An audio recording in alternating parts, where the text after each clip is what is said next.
Antes as padarias, era cada panificador para si. Era um concorrente do outro. Se um entrasse dentro da panificadora do outro, era briga na certa. E aí nós vimos que se juntássemos, seríamos mais fortes no mercado. O Sebrae nos apresentou essa ideia, nós compramos essa ideia e fomos à frente com todos os panificadores. A gente fez, bootcamp, que o Sebrae trouxe para a associação. Porque a associação ela permitiu compras conjuntas, o que facilitou para mim. Conseguimos chegar à indústria, que era o que a gente tinha completamente... Tinha uma barreira, que nos separava entre a indústria e o comércio. Colegas nossos que faziam aquisição de farinha em torno de R$ 83, R$ 84. Isso a farinha caiu em torno de R$ 55, R$ 56. A importância do Sebrae na minha vida é uma palavra muito maravilhosa, que é como se fosse um amor. Bem, nós estamos de volta com o Fórum de Minas aqui no canal Viver Brasil. Em primeiro lugar, nosso agradecimento a você que está acompanhando essa programação. A gente começou ela às 9 horas da manhã, tivemos a presença do vice-governador Matheus Simões, depois de vários outros convidados que a gente está tendo a alegria de receber neste momento. Qual que é a razão do Fórum de Minas? Não tem outro. A razão do Fórum de Minas não tem outra. A razão do Fórum de Minas é fazer com que a gente tenha a possibilidade de entender e escutar o Estado como um todo.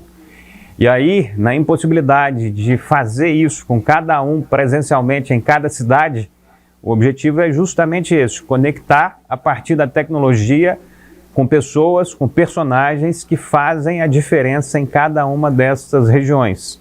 Nós começamos agora, nessa segunda-feira, dia 25, com a região norte de Minas. Não foi à toa. É a região de onde a gente começa a fazer as primeiras iniciativas a partir do Paulo César, quando ele inicia em Montes Claros sua trajetória na comunicação. Minha mãe também tem origem no norte de Minas, em Mirabela, e é por isso que a gente está aqui, neste momento de largada, falando de uma região tão importante, mas que também carece de evolução.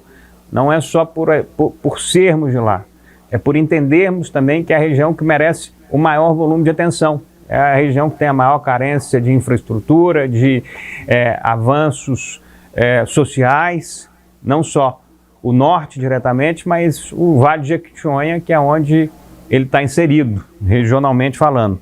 Então, nós temos aí hoje norte de Minas e Jequitinhonha, amanhã, terça-feira, dia 26, leste e o Rio Doce, na quarta-feira, dia 27, a região sul e a Zona da Mata, no dia 28, quinta-feira, a região oeste e o Triângulo, e para finalizar, na sexta-feira, dia 29, a região central e a Grande BH, que é a nossa capital mineira, onde tem aí um maior volume de desenvolvimento econômico e, consequentemente, também social. Nós vamos ter, então, a oportunidade agora de conhecer um pouco sobre a história da Maria Neuza e da Cleusa. Junto com elas está o técnico Alex Sandro. Então, nós estamos tendo a oportunidade de falar com 3 pessoas aqui, sendo que 2 estão na atividade diretamente falando e um outro é um consultor da FAENG que ajuda nessa evolução. Antes de fazer essa conversa, eu tive a oportunidade de assistir um pouco sobre alguns conteúdos que eram vinculados a Maria Neuza e a Cleusa. Antes de eu falar desse conteúdo, antes de qualquer coisa, obrigado aos 3 pela presença. E eu queria que ou a Maria Neuza ou a Cleusa começasse a falar um pouco sobre essa iniciativa. Eu sei que no primeiro ano vocês tiveram um resultado X de mel, de extração de mel. No segundo ano eu vi que já foi um volume muito maior. Onde é que vocês estão agora, prezadas Maria Neuza e Cleusa? Onde vocês estão neste momento? Oi, boa tarde. Nós estamos aqui na cidade de São João da Ponte. São João da Ponte. Isso, São João da Ponte. A gente começamos, né, em 2019 na apicultura e graças a Deus está dando muito certo. Nós com um técnico aqui que nos ajudou e hoje nós tá representando aí a apicultura aí no norte de Minas. Você falou que começou em 2019, foi isso? Isso, em 2019, tem 3 anos que a gente está destacando aí na apicultura. Quais foram os primeiros passos que vocês deram para começar na apicultura? Os primeiros passos. Foi o local? Foi o caminho? Como é que vocês deram esses primeiros passos? Como é que vocês definiram mexer com a abelha, extração de mel? Foi um projeto, né, que a gente teve na nossa comunidade, Instituto Grande Sertão, e lá a gente teve os cursos de apicultura e a gente começou a desenvolver o trabalho na nossa comunidade, com plantação de árvore, e aí a gente está ingressada aí nessa atividade que está sendo muito boa para a gente. Você é a Maria Neuza ou a Cleusa? Você não se apresentou. Sou a Cleusa. Hã? Sou a Cleusa. Obrigado, Cleusa.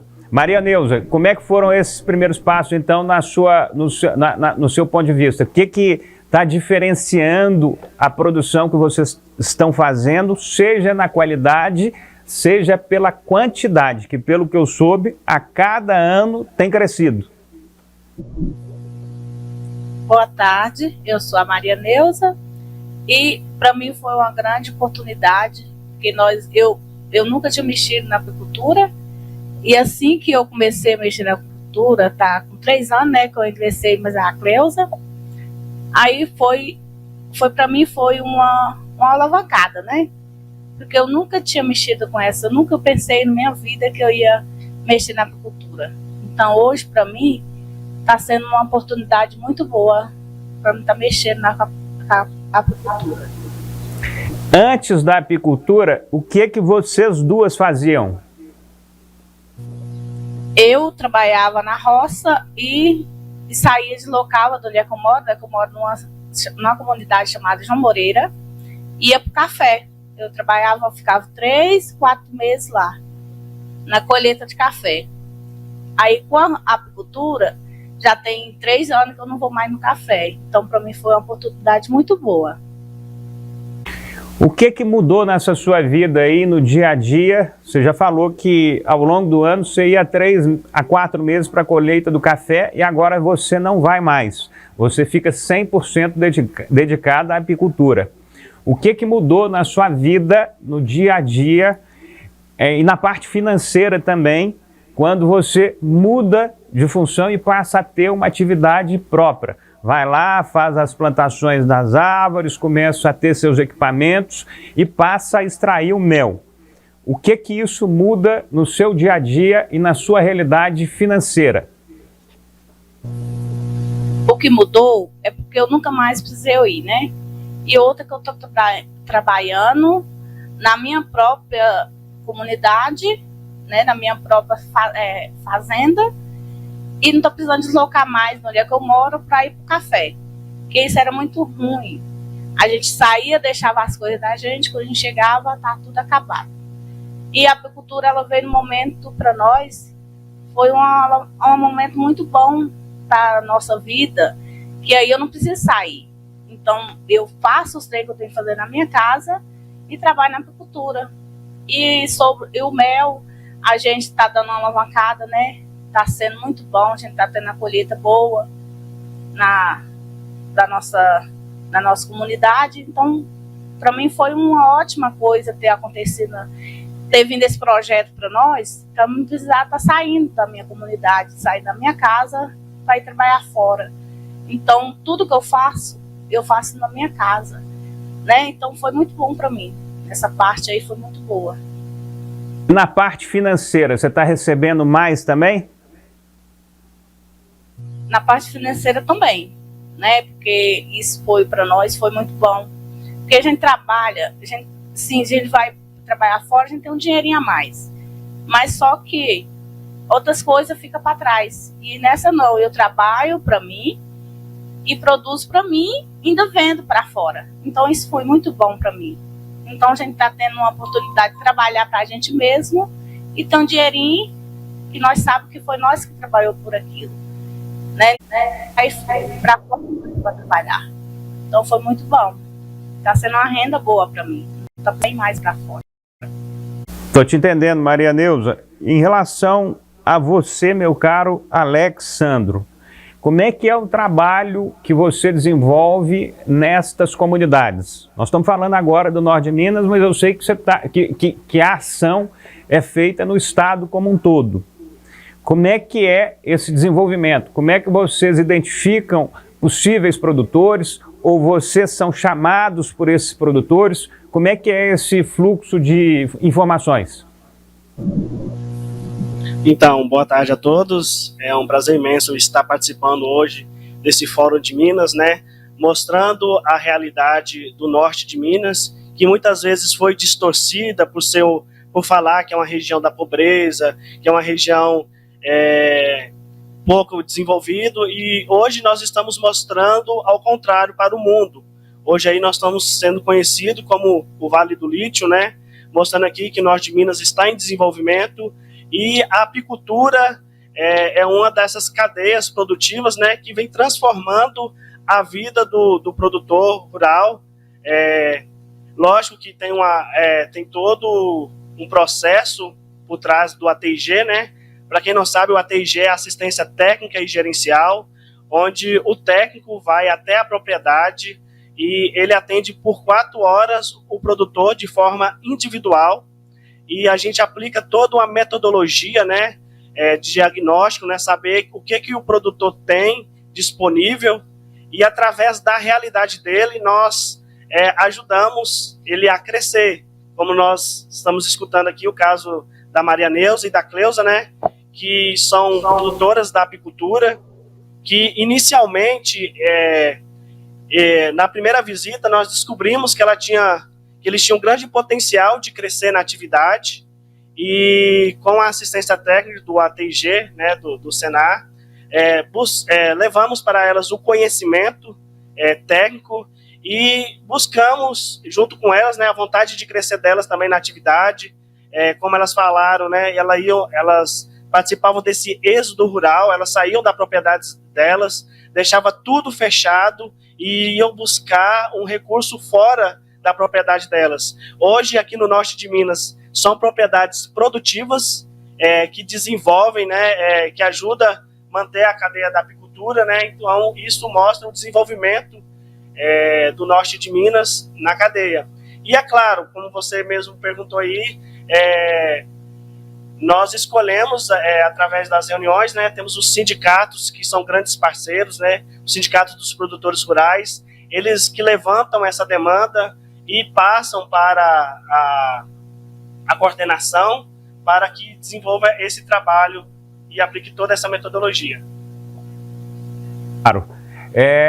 Por exemplo, na hora que vocês começaram, e aí eu estou dirigindo essa pergunta a Maria Neuza e a Cleusa, quando vocês começaram essa atividade em 2019, qual era a produção e para quantos locais que vocês conseguiam vender? Passados esses anos, com toda a assistência Senar, o que é a realidade hoje das duas irmãs? O que vocês produzem? Qual quantidade diferente entre 2009 e 2023? E como é que vocês refinaram em relação a essa distribuição? Vocês vendem só para cidades que estão ao lado? Vocês já criaram uma forma de vender essa produção para outros locais? Qual que é esse retrato hoje? 2019 que a gente começamos. A gente começou com poucas caixas e hoje a gente já está com uma produção boa de mel e a gente vende não só na comunidade e não só consumo também. A gente vende nas escolas, né, nos programas do PA e PENAI que a gente já está encaixando lá. E a gente também, né, tem a cooperativa também que faz todo o trabalho para a gente, tem a associação que faz também essa distribuição. Então, aumentou bastante a nossa venda. E nós pedimos, né, para que o governador aí, né, que dá mais chance para nós, abra as portas mais nas escolas, um longo período mais de entrega, né, que a gente possa estar crescendo mais, porque é muito bom. Então, ou seja, o resultado está chegando, vocês estão trabalhando, estão vendo a produção aumentar, o trabalho de ajuda, o auxílio que o Senar e o Sistema FAENG dão, trazem de fato resultado, e eu acho que é com esse tipo de referência, meu caro Alex, que a gente vai entendendo como é que o Estado se expande, como é que o Estado, a partir de micropartes, vai se tornando em uma parte cada vez mais significativa, cada vez mais importante em cadeias de produções variadas. Eu sei que no norte de Minas, além da apicultura, além de vários outros setores, nós temos uma área muito forte que é vinculada à questão do piqui, a cadeia produtiva do piqui. Eu vi muita coisa funcionar, eu vi muita coisa avançando em relação a cooperativas, em relação a transformar e beneficiar mais o produto, criando conserva, criando subprodutos. Imagino que, obviamente, seja o mesmo com o mel e qualquer outro tipo de produção. Mas é importante a gente mostrar a variedade e a possibilidade realmente de desenvolver a partir de setores X ou Y. O da apicultura é muito bom saber que o Norte está avançando sobre essa área, até pelo perfil do que é o produto mel, um produto vinculado à natureza, um produto 100% positivo e que pode ajudar no desenvolvimento de várias áreas.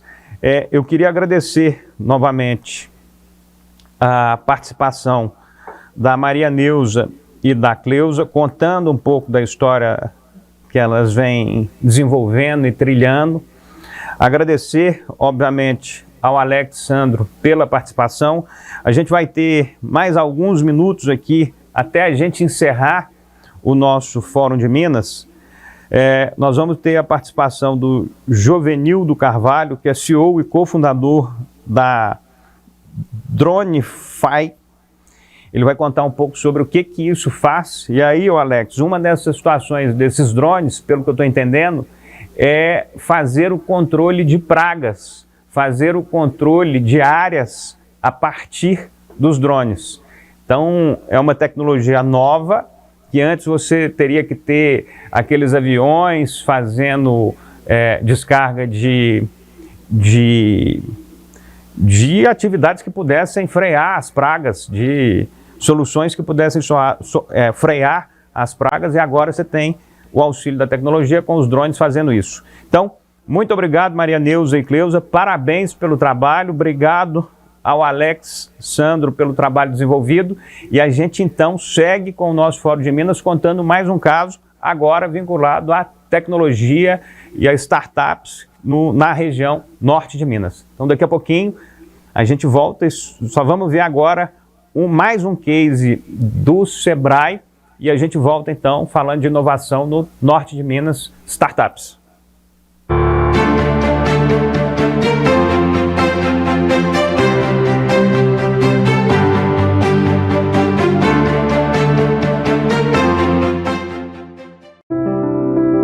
Antes as padarias era cada panificador para si, era um concorrente do outro. Se um entrasse dentro da panificadora do outro, era briga na certa. E aí nós vimos que se juntássemos, seríamos mais fortes no mercado. O Sebrae nos apresentou essa ideia, nós compramos essa ideia e fomos à frente com todos os panificadores.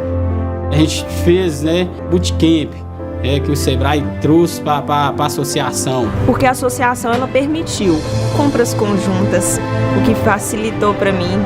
Conseguimos chegar à indústria, que era o que a gente tinha completamente... Tinha uma barreira que nos separava entre a indústria e o comércio. Colegas nossos que faziam aquisição de farinha em torno de R$ 83, R$ 84. Isso, a farinha caiu em torno de R$ 55, R$ 56. A importância do Sebrae na minha vida é uma palavra muito maravilhosa, que é como se fosse um amor. Bem, a gente vai aprendendo bastante aqui no Fórum de Minas com cada uma das conversas, com cada um dos entrevistados que a gente tem a felicidade de conversar, de aprender e por aí vai. Agora, nós vamos ter a possibilidade de aprender um pouco sobre inovação, sobre o desenvolvimento da tecnologia em prol de atividades no campo. E nós vamos escutar isso a partir do Jovenildo Carvalho, que é CEO e cofundador da Dronify. Ele é técnico agrícola, analista de sistemas, pós-graduado em controladoria e finanças, 16 anos no setor sucro-alcooleiro, especialista na aplicação de bioinsumos por drones e no mercado de bioinsumos. CEO e cofundador da Dronify. A Dronify é uma startup do portfólio da Novo Agro que desenvolve e aplica tecnologia para o controle biológico de pragas e doenças agrícolas via drones. É sediada em Nanuque, no Vale do Mucuri. Meu caro Jovenildo Carvalho, é uma alegria estar te encontrando aqui no Fórum de Minas. É uma alegria poder conhecer um pouco sobre essa história que você está pilotando, literalmente pilotando. Eu queria que você falasse um pouco de maneira breve sobre o Jovenildo, os principais passos aí que o trouxeram até aqui na Dronify. Como é que foi essa sua movimentação profissional e pessoal até o presente momento? E aí a gente fala sobre o que é, de fato, o Dronify. Bem-vindo. Obrigado, bom dia a todos. É uma alegria para a gente estar hoje presente aqui, representando a Dronify e o que a gente vem fazendo. Nossa história começa aí há 4 anos atrás. Eu venho do setor sucroalcooleiro e ao longo do tempo a gente foi observando que cada vez mais se investia tanto no controle de pragas e doenças e, no entanto, as pragas elas continuavam evoluindo e esses controles não continuavam com eficácia. Foi aí que eu tive contato com o controle biológico que as usinas já faziam de forma manual e começou-se o movimento ali nos 2017 via drone. Foi quando eu me apaixonei por essa tecnologia e começamos a desenvolver e aplicar essa tecnologia via drone. O que significa aplicar essa tecnologia via drone? O que é que a Dronify faz? De maneira bem pontual. Qual é a ação, como é que ela faz, com que tipo de equipamento e o que ela traz de resultado? A gente brinca que a Dronify é o Uber dos drones, dos insetos, porque a gente libera insetos, ou seja, inimigos naturais de pragas. Uma vez identificadas essas pragas nas culturas agrícolas, a gente libera esses insetos via drone. A gente desenvolveu um equipamento chamado biotransportador. Esse equipamento ele sobrevoa a área acoplado num drone, nas áreas afetadas, e vai liberando esses insetos. Esses insetos vão buscar a praga-alvo e dali a gente tem um controle biológico e uma ciclagem, porque são parasitoides ou predadores que continuarão ali no meio fazendo um processo de equilíbrio. Isso favorece para o nosso agricultor uma sustentabilidade, uma efetividade e um controle muito mais sustentável na propriedade dele. E os retornos são o fator de que ele controla as suas pragas usando a própria natureza a seu favor. Então não tem nada de outro material que não sejam os próprios insetos que vocês vão distribuindo nas plantações, é isso? Exatamente. Hoje a gente utiliza insetos e fungos também, né? Insetos são chamados de macros, que são os insetos, e micros são fungos e bactérias. Então a gente utiliza a tecnologia a nosso favor. Esses insetos eles já estão presentes na natureza em escala às vezes menores, e em alguns momentos as pragas sobressaem sobre esses inimigos naturais, e a nossa função é colocar esses inimigos naturais nessas áreas, favorecendo ali um equilíbrio entre a presa e o predador. Então tudo é feito basicamente usando a natureza a favor da natureza. Escutando isso, inclusive eu não estou entendendo nada e eu estou completamente perdido aqui. Eu estou observando o que você fala e eu estou tentando entender. Como é que é essa história? O drone você vai, pega o drone lá, não sei qual tamanho, deve ter alguns tamanhos, não sei quais são. Você vai, pega esses drones e enche eles de insetinhos. Que tipo de inseto que é esse? Como é que funciona essa história para valer? Eu não estou entendendo, eu queria entender um pouco melhor. Existe o drone e aí desenvolveu um equipamento para ser acoplado no drone. Dentro desse equipamento a gente colocamos os insetos, esses insetos ficam ali, o drone sobrevoa a área, liberando esses insetos. Uma vez que esses insetos são liberados, eles vão buscar a praga-alvo. Então o drone é o meio de chegar à entrega desses insetos até as lavouras que estão afetadas com as pragas. Então hoje nós fazemos isso na cana, na soja, no milho, no algodão. Então hoje o Brasil é um dos maiores potências na área de controle biológico. Na ferramenta por drone é líder mundial nessa tecnologia, na dispersão desses insetos através desses equipamentos. Por exemplo, pelo que a gente acompanha, até algum tempo atrás, você tem lá aqueles aviões que passavam nas plantações soltando os combates o que fosse usar para combater as pragas. Essa realidade, que antes precisava de um avião inteiro, ela está sendo transformada com a utilização de pequenos equipamentos que voam, que no caso são os drones. Por exemplo, só para que a gente entenda aqui, em um dia de trabalho, você consegue atuar em qual tamanho de território, e a cada viagem de um drone desse, você coloca lá quantos milhares de insetos? O drone hoje, a gente consegue fazer ali, a gente gosta de comparar com o modelo anterior, que é o manual, né, a pessoa ir lá fazendo. Hoje, uma pessoa em média consegue tratar ali manualmente uma área até 100 hectares. Com o drone hoje, com essa tecnologia, nós conseguimos tratar até 600 hectares num dia. Praticamente a cada 1 minuto o drone consegue fazer 1 hectare. Em média ele voa ali em torno de 20 minutos, não estou falando que a cada vez que ele sobe, ele voa, fazendo a liberação desses insetos, ele faz 20 hectares a cada voo. Então ele vem fazendo esse processo de substituição da mão de obra, que cada vez está ficando mais escassa, e aproximando o produtor rural de tecnologias que são mais precisas e são viáveis economicamente.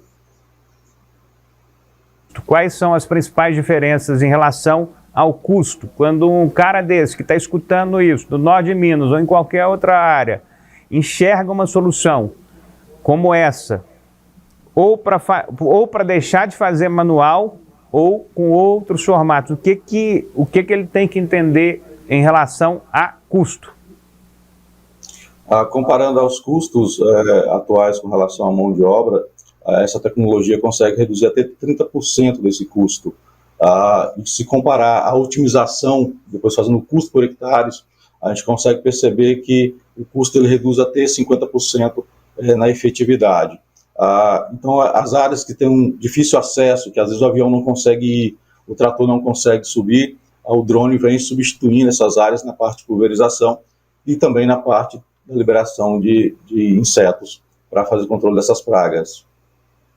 Isso é o que você tem hoje, meu caro Jovenildo. Tecnologia, você já deve estar pensando no amanhã e no próximo produto, no próximo serviço. Se você já está fazendo isso hoje, o que a gente pode esperar para o próximo ano? O que a gente pode esperar para próximos passos da DroneFi? Os próximos passos agora é fazer a nossa armadilha com inteligência artificial para fazer monitoramento das pragas e unificar as plataformas de monitoramento e a liberação de dispersores, ou seja, instalar uma armadilha em campo, essa armadilha vai identificar ali que inseto é aquele, dispara um alerta ali para a base de dados nossa, indicando essa é a praga X, esse é o tratamento X, essa empresa X de drone fará essa aplicação. Então, é a unificação desses dados que estão aí soltos, transformando em um só. O que a gente está preconizando agora é o controle biológico 5.0, que é juntar todas as tecnologias existentes para monitoramento e controle, transformando numa plataforma muito mais efetiva e mais precisa e de forma econômica ali para o produtor, de pequeno a grande produtor. sua iniciativa? Foi você que foi criando essa solução com o equipamento complementar que você colocou no drone? Foi tudo criado aí pela Dronify? Exatamente, foi criado aqui em Nanuque. Apesar de a gente estar numa zona que não tem tanta tecnologia, alguns processos a gente terceiriza para os grandes centros, mas toda a base tecnológica foi criada aqui em Nanuque, Minas Gerais. Para finalizar e para a gente entender o que são esses passos e qual que é o retrato atual, como é que foi a sua ligação com a Novo Agro? Aí entendendo que nós estamos falando de uma startup que tem como objetivo criar essa conexão do capital e dos consumidores, do mercado consumidor com o produtor, com aquele que está desenvolvendo algo que vai facilitar a vida do agro. Por isso que se chama Novo Agro. Esse Novo Agro é uma startup que foi criada há alguns anos atrás, quem lidera ela é o Léo Dias, e eu queria entender como é que foi essa identificação entre a Dronify e a Novo Agro e a expectativa que isso trouxe. O que modificou na sua visão e no seu caminhar a parceria feita com a Novo Agro? Foi divisor de águas na Dronify. A gente, como eu te disse, a gente está longe de uma zona de tecnologia, a gente não tem ecossistemas de inovação. E quando a Novo Agro aparece ali e a gente passa no Restore Day que eles realizam constantemente, a gente foi classificado e passou a fazer parte ali, nós entendemos que a partir desse momento a Dronify saiu de um nível e foi para um nível superior. Começamos a ter a parte de consultoria, assessoria, na parte de startup, melhoria dos nossos processos e tecnologia. E o apoio que está ali da Novo Agro e da FAENG ali como guarda-chuva ali de acessar e levar essa tecnologia para os federados ali da FAENG também nos tornou muito mais potenciais no mercado. Então, a entrada no Novo Agro para a Dronify foi totalmente uma mola mestra para chegar no status que estamos hoje. Então, hoje, praticamente, a gente está atuando aí no Vale do Mucuri, extremo sul baiano, norte do Espírito Santo, com esse processo da aceleração e dos processos envolvidos da Novo Agro dentro do nosso processo, fez com que a gente expandisse e crescendo cada vez mais juntamente com eles. Está claríssimo, meu caro Jovenildo, a história é linda, parabéns por ter desenvolvido algo que está de fato ajudando a cadeia do agro a ser mais eficiente e a ter menos problemas. Parabéns para a Nanuque por ter pessoas como você para poder criar essa história, independente das dificuldades. Você obviamente falou, nós não temos aqui uma cadeia de tecnologia disponível, nós não temos referências de recursos humanos disponíveis, mas tem a vontade, tem o problema, tem pessoas com essa capacidade. E você certamente é uma delas por estar fazendo esse trabalho. Queria te agradecer por ter separado esses minutos, esse tempo para estar conosco no Fórum de Minas. É a partir dessas iniciativas que a gente vai tecendo o nosso formato e apresentando para as pessoas o que está se passando em Minas Gerais, de ponta a ponta, de norte a sul, leste, oeste e a região central. Então, te agradeço muito por ter contribuído a falar sobre o agro, a falar sobre inovação e o que a Dronify está fazendo. Muito obrigado, Jovenildo. A gente continua aqui com o Fórum de Minas. Nós vamos ter mais 2 convidados já. Esses convidados são vinculados à cadeia de alimentação e de prestação de serviço.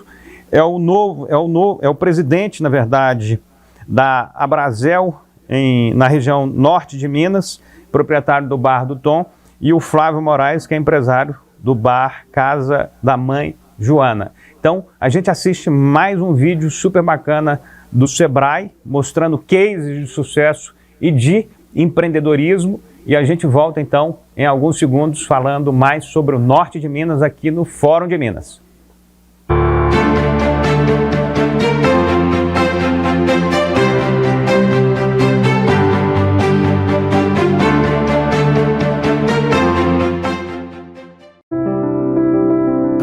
padarias, era cada panificador para si. Era um concorrente do outro. Se um entrasse dentro da panificadora do outro, era briga na certa. E aí nós vimos que se juntássemos, seríamos mais fortes no mercado. O Sebrae nos apresentou essa ideia, nós compramos essa ideia e fomos à frente com todos os panificadores. A gente fez, bootcamp, que o Sebrae trouxe para a associação. Porque a associação ela permitiu compras conjuntas, o que facilitou para mim. Conseguimos chegar à indústria, que era o que a gente tinha completamente... Tinha uma barreira, que nos separava entre a indústria e o comércio. Colegas nossos que faziam aquisição de farinha em torno de R$ 83,00, R$ 84,00. Isso, a farinha caiu em torno de R$ 55,00, R$ 56,00.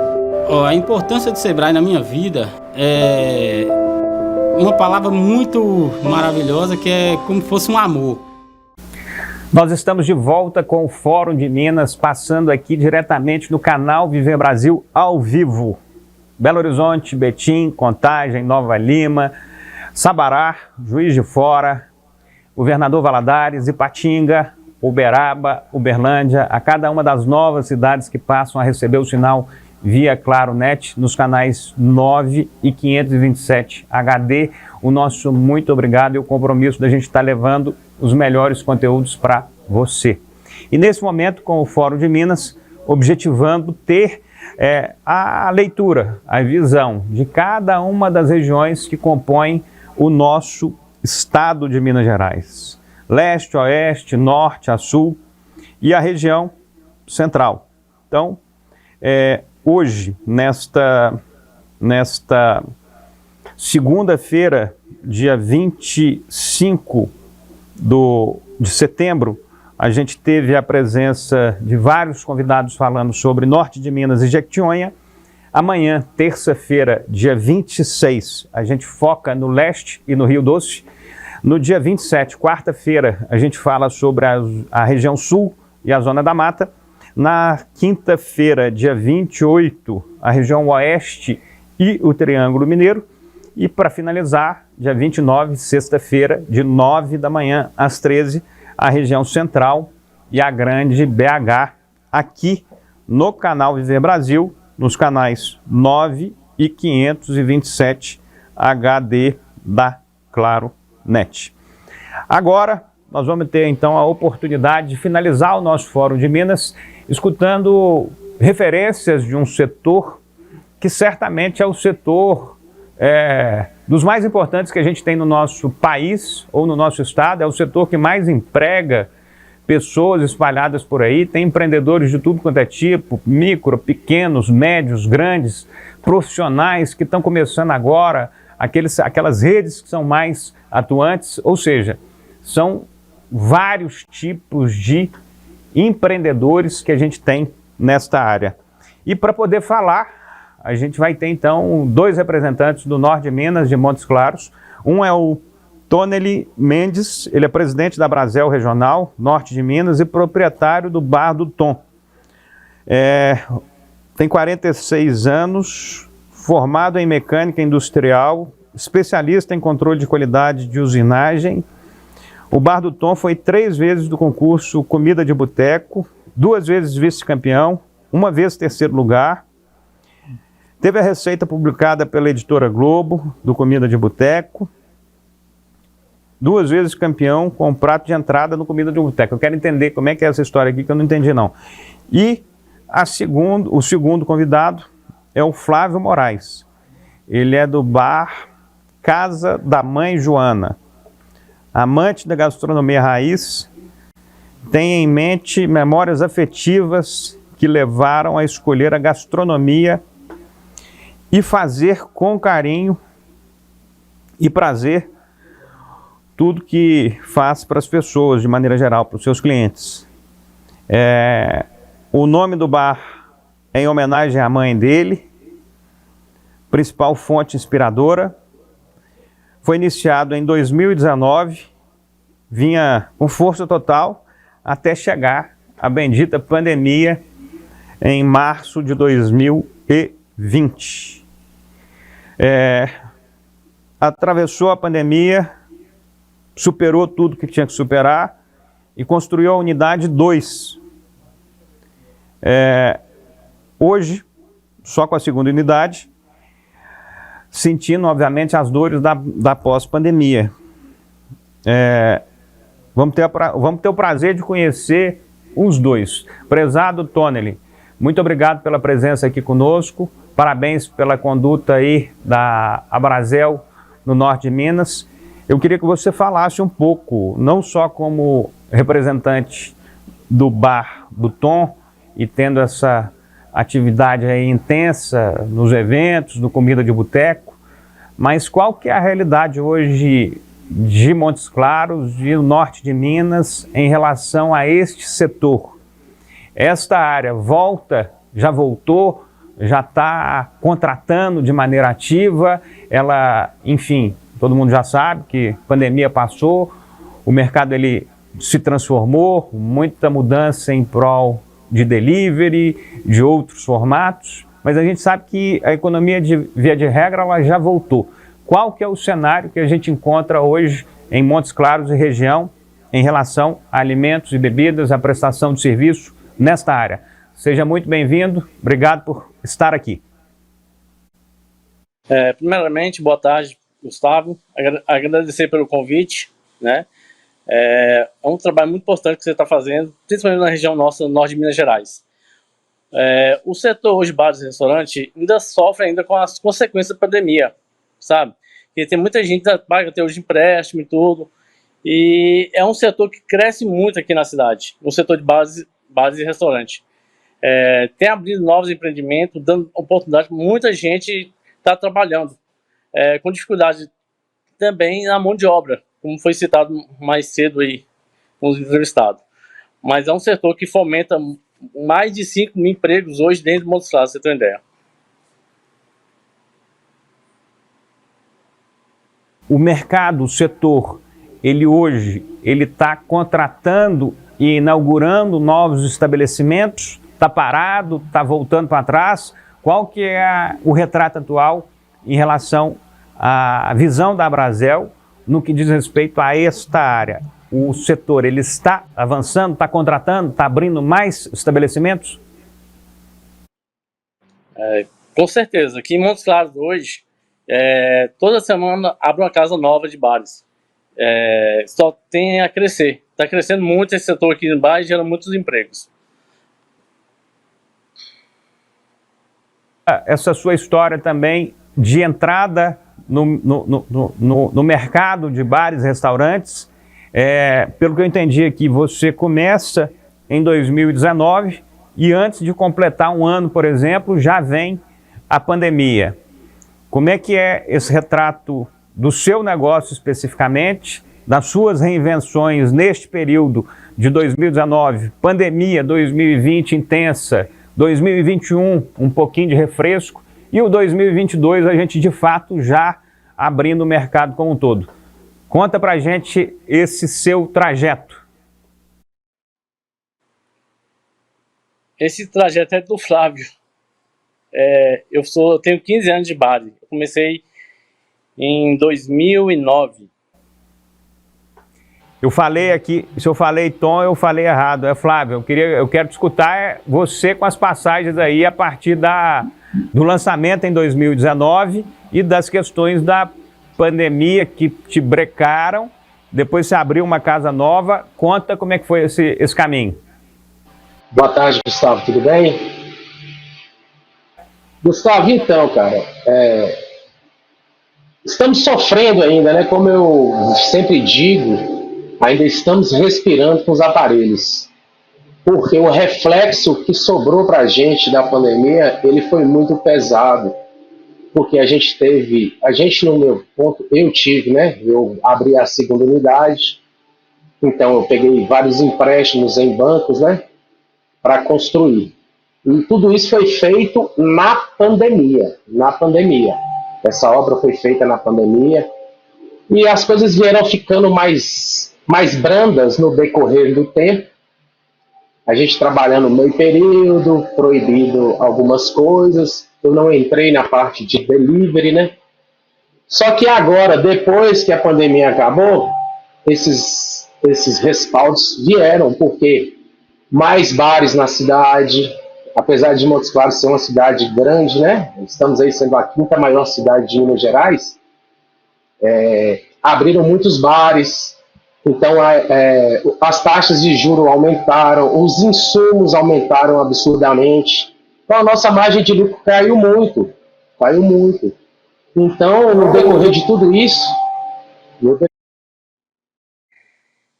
a gente está ainda, né? Eu estou ainda nesse reflexo de aparelhagem. Estamos respirando e estou respirando com aparelhos, tentando fazer o diferente, fazer o novo, né? Para tentar sobreviver. É uma área muito legal, principalmente na minha parte, que eu faço muito por amor, né? Eu tenho muito amor na gastronomia, muito amor aos clientes, né? Eu falo que são os filhinhos da minha mãe. Mas a gente está tentando superar, e com a fé, bastante fé que eu tenho em Deus, vão sair dessa sem sequelas, né? Fazendo um bom trabalho, mostrando ao público a verdade, que a casa é uma verdade, né? Eu gosto de levar ao público isso, memórias afetivas da gastronomia antiga. O mundo hoje está tomando uma versão de gastronomia, mudando muito, né? O que a gente é acostumado antigamente, ao fogão de lenha, os temperos, raízes. Então eu gosto de focar nisso. Você tá na casa da minha mãe, como se estivesse na casa da sua mãe. É isso que eu ia perguntar. Vou voltar a pergunta para você e depois vou fazer ela para o Tom também. Em relação a essa identidade gastronômica, em relação ao que você serve no seu bar, no seu estabelecimento. É um negócio que você tem amor por fazer, mas ele tem que ser remunerado, ele tem que ter, obviamente, preço e o melhor possível. Mas em relação à construção do que você serve no bar, na casa da Mãe Joana, você falou aí muito sobre sabores, sobre temperos regionais. Como é que é essa formação e como é que você se imagina nos próximos anos como empreendedor? Olha, Gustavo, a formação da casa é isso, igual eu falei, a minha história é a história da minha mãe, onde, né, eu fiquei 20 anos no mundo aí, conheci a noite boêmia de Rio de Janeiro, de vários lugares. E quando eu voltei para Montes Claros, no meu ponto de vista, eu senti a necessidade daquele lugar acolhedor. Então hoje que eu sou gastrônomo, quem elabora os meus pratos sou eu, entendeu? Então tem muito assim, a gente tem que entregar porque a obrigação, todo estabelecimento que abre hoje, ele tem uma cerveja gelada, isso não é favor, isso é obrigação do estabelecimento hoje, ter uma cerveja gelada e ter um atendimento de qualidade. Só dele abrir a porta, isso é obrigação. Agora, o que mais eu tenho para entregar além dessa obrigação? No meu entregar, eu procuro isso, a memória afetiva, porque o cliente tem uma deficiência. Nossos clientes têm uma deficiência quando eles saem de casa. Então, o negócio é tentar saber qual que é essa deficiência e entregar isso para o cliente. E é trazer essa memória afetiva. Eu, na minha casa, os clientes comem o que querem. Às vezes não tem no cardápio, mas eu falo, me dá um dia, amanhã eu faço para você. Entendeu? É aquele negócio, chegou na casa da mãe, mãe, tô indo para aí com minha turma. Chega de surpresa, mãe, eu quero isso agora, e a gente fazia muito isso aqui em casa. Então a ideia do nome Mãe Joana foi esse também, porque todo mundo que conhece a gente na cidade, conhece a minha mãe. E tudo era, vão para a casa de sua mãe, vão para a casa de sua mãe. Então eu resolvi abrir a casa da minha mãe aberta ao público. E eu trabalho muito nessa, entendeu? Eu gosto de trazer isso. Eu me preocupo muito com o público, com o que eles querem, para mim ter essa fidelização. Marcar na vida deles com o meu tempero, com o meu atendimento, que ele é acima de bom, ele é excepcional. Então meus colaboradores fazem muito mais além, para não ser só atendentes, para serem amigos dos clientes, entendeu? Então eu tenho uma equipe lá que todo mundo já sabe, já conhece, eles conhecem os clientes, já sabem do que eles gostam, já sabem nome de clientes. Então quando eu saio, Eu não sou muito de ficar rodando. Ah, vou em tal lugar, vou em tal lugar. Eu vou naquele lugar que me cativa, que me conhece, que me chama pelo nome, que sabe o que eu bebo, o que eu gosto de comer. Senta e me pergunta como é que tá a vida, como é que tá a minha família. Então isso é gostoso. Às vezes a gente quer sair para isso, descontrair, bater um papo. O dono do bar, eu sou receptivo na minha casa, eu fico sempre. É igual o Tom aí, nós somos parceiros, né? Eu tô com ele na vice-presidência da Brasel agora também, para a gente tentar fazer diferente. Então eu vou pro bar do Tom. Eu entro para dentro da cozinha, eu sento no balcão com ele, batendo papo, vão o pessoal no meu bar, na minha casa, entendeu? Cadê aí sua mãe, como é que tá? Minha mãe de vez em quando vai para lá, vê, bate papo, vai para a cozinha, dá palpite. Nós hoje temos uma guerra, hoje quem cozinha melhor que eu falo que eu fiquei melhor que ela. Mas é isso aí, entendeu? Eu acho que abrir um negócio é fácil. Hoje a gente empreender fácil no quesito assim, tem nome, vão no banco, recurso, abrir. Mas qual que é a história daquele lugar? Qual que é a sua história? Porquê do Mãe Joana? O porquê de abrir um bar? Eu acho que tem mais sentido nas coisas. Não é só abrir e colocar o nome João. João e tá pronto. Ali é minha fonte de renda. E a gente tem as opções de fonte de renda por dinheiro. E eu prefiro juntar fonte de renda por amor. E conseguir nesse amor o meu sustento e o sustento da minha família. Escutar dessa forma, o Flávio, aconteceu uma situação, até falando dessa regionalização, voltou ali o Tony ali também.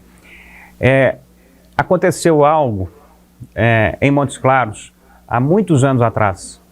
Isso eu acompanhei e eu acho que eu vou ter a memória de vocês também. E a razão disso ter acontecido, porque não é normal o que aconteceu, foi das únicas vezes que eu soube disso no planeta Terra, o que aconteceu em Montes Claros, e aí eu vou colocar essa situação aqui, que foi um ponto de exclamação ou de interrogação enorme, na minha visão como personagem, como jornalista, como empreendedor. Há cerca de 25 anos atrás, a gente teve um fato único em Montes Claros. Qual foi esse fato? Eu escrevia no Jornal da Cidade aqui em Belo Horizonte na época. Então isso realmente tem de 20 a 26 anos atrás. E o que eu escrevi ali naquele dia, ou naquele momento, meu caro Flávio e meu caro Tony Mendes? Eu escrevi ali que foi das únicas cidades no planeta que, de alguma maneira, o McDonald's não funcionou, o McDonald's não resistiu.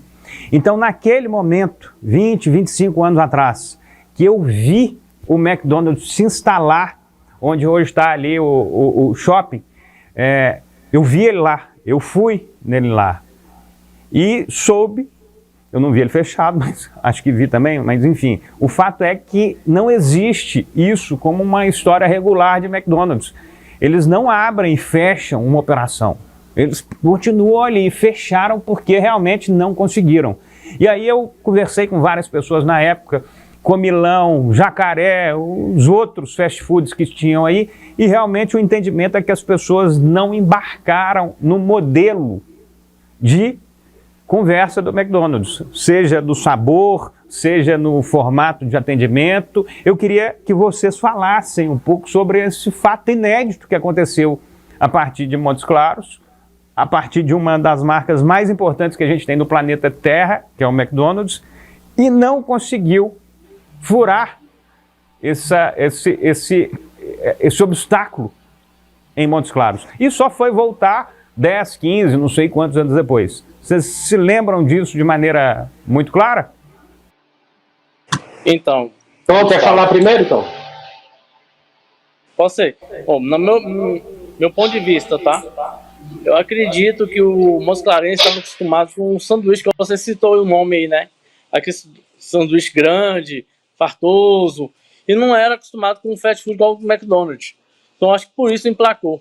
O local que ele foi instalado, que você falou, pelo que entendi, eles fizeram um estudo. Tinha muito fluxo de veículo, mas os veículos não paravam lá. Então, acredito eu, culturalmente, gastronômico falando, o pessoal que está acostumado com a questão do sanduba mesmo, aqui grandão e tudo, não igual o McDonald's. Eu acho que foi mais cultura gastronômica, por isso que não emplacou, na minha opinião. Flávio? Coisa que eu achei engraçado aqui, porque sempre em conversa sobre empreendedorismo, sobre, né, a economia nossa, uma das coisas que eu sempre falo, eu falo assim, Montes Claros é o único lugar do mundo onde uma potência igual a McDonald's fechou. Daí você tem a noção o tanto que nós, empreendedores, sofremos na nossa economia aqui do norte de Minas, entendeu? Eu sempre uso o McDonald's como base, às vezes em conversas sobre isso. Até tem 15 dias eu estava conversando com alguém, que eles estão construindo um grande aqui agora, né, lá na Avenida Sanitária. Muito grande mesmo. E eu comentei sobre isso. Nessa época, 25 anos atrás, né, eu ainda morava aqui em Montes Claros.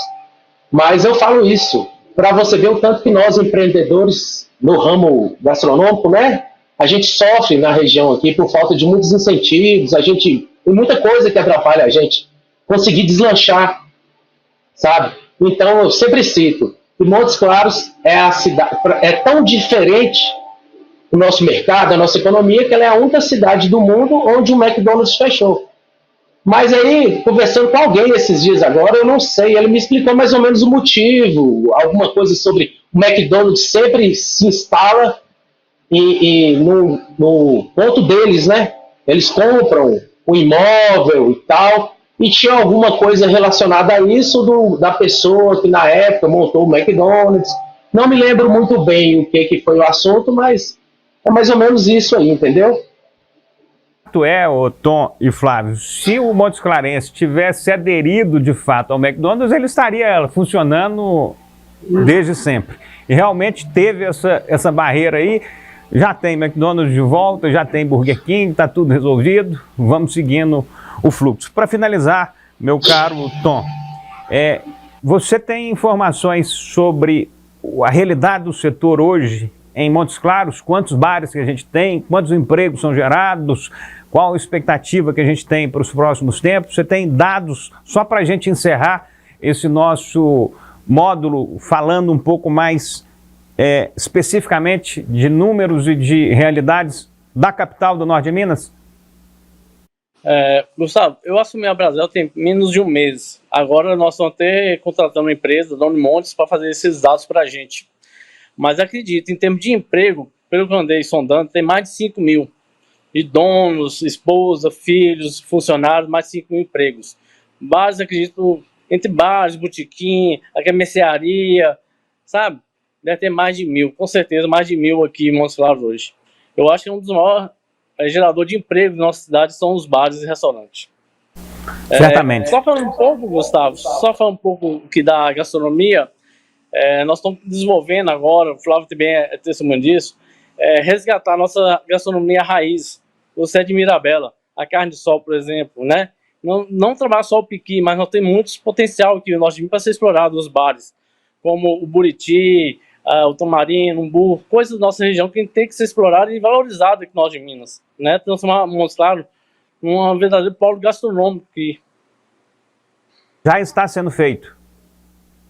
Sim, com certeza. Maravilha.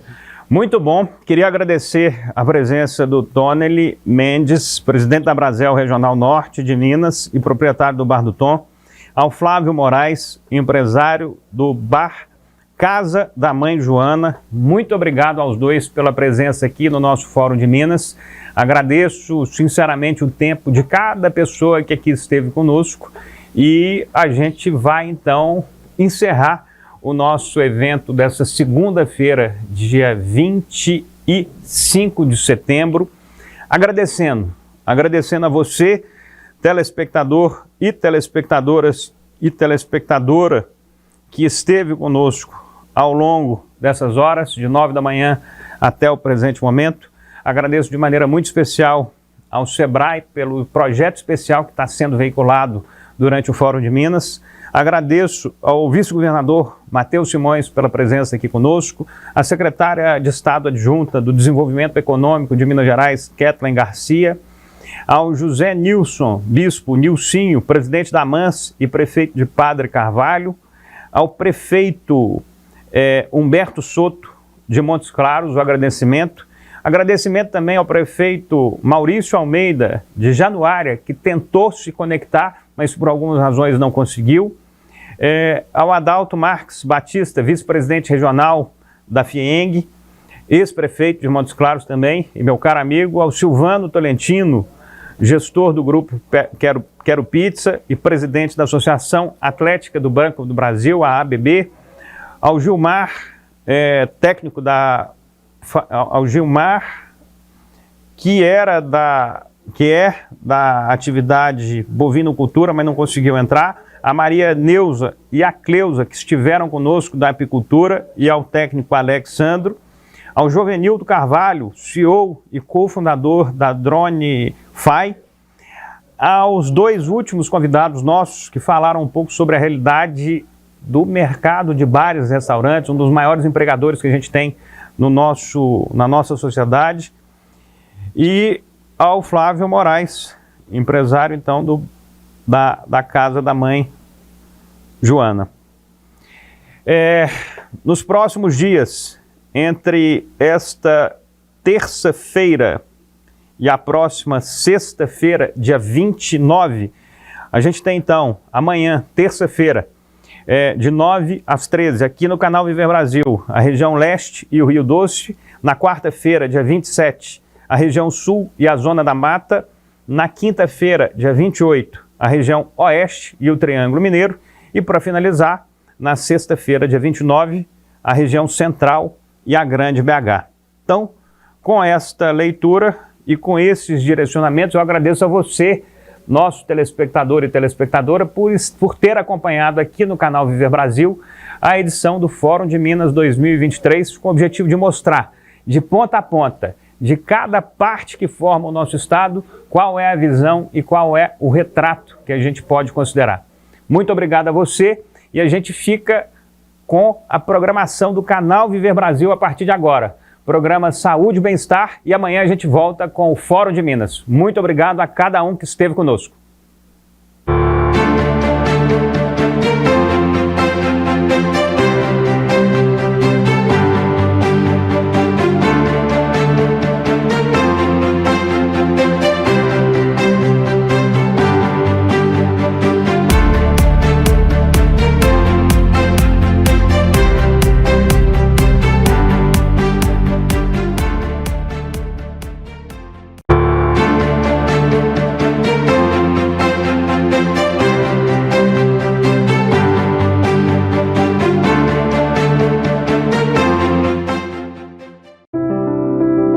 Antes as padarias era cada panificador para si, era um concorrente do outro. Se um entrasse dentro da panificadora do outro, era briga na certa. E aí nós vimos que se juntássemos, seríamos mais fortes no mercado. O Sebrae nos apresentou essa ideia, nós compramos essa ideia e fomos à frente com todos os panificadores. A gente fez, bootcamp, que o Sebrae trouxe para a associação. Porque a associação ela permitiu compras conjuntas, o que facilitou para mim. Conseguimos chegar à indústria, que era o que a gente tinha completamente... Tinha uma barreira que nos separava entre a indústria e o comércio. Colegas nossos que faziam aquisição de farinha em torno de R$ 83, R$ 84. Isso, a farinha caiu em torno de R$ 55, R$ 56. A importância do Sebrae na minha vida é uma palavra muito maravilhosa, que é como se fosse um amor.